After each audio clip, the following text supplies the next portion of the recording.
ಆ ಒಂದು ಭಾವಚಿತ್ರಕ್ಕೆ ಬಣ್ಣವನ್ನ ಹಚ್ಚಲಾಗ್ತಿದೆ. ಆ ಬಣ್ಣದಲ್ಲಿ ಮೂಡಿ ಬರುವಂತಹ ಭಾವಚಿತ್ರ ನಮ್ಮ ರಾಷ್ಟ್ರಕವಿ ಕುವೆಂಪುರವರದು. ಜೋರು ಚಪ್ಪಾಳೆಯ ಮೂಲಕ ಕಾರ್ಯಕ್ರಮ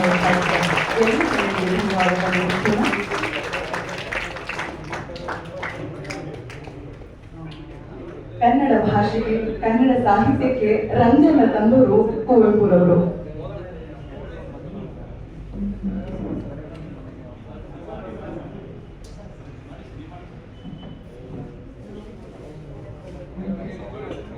ಇದೀಗ ತಾನೇ ಆಗಿರುವಂತಹ ಮೈಸೂರು ಜಿಲ್ಲಾ ಕಾಂಗ್ರೆಸ್ ಸಮಿತಿಯ ಪ್ರಧಾನ ಕಾರ್ಯದರ್ಶಿಗಳಾಗಿರ್ತಕ್ಕಂಥ ಶಿವಪ್ರಸಾದ್ ಅವರಿಗೆ ಸ್ವಾಗತವನ್ನು ಕೊಡ್ತೇನೆ.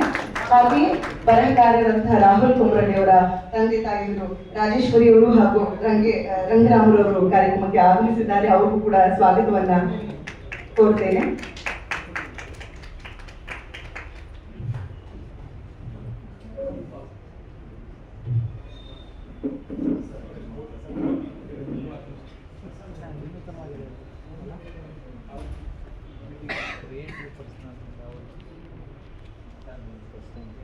ಕನ್ನಡ ಸಾಹಿತ್ಯ ಲೋಕದ ರಂಗನ್ನ ಬಣ್ಣವನ್ನ ಹೆಚ್ಚಿಸಿದವರು ಕುವೆಂಪುರವರು.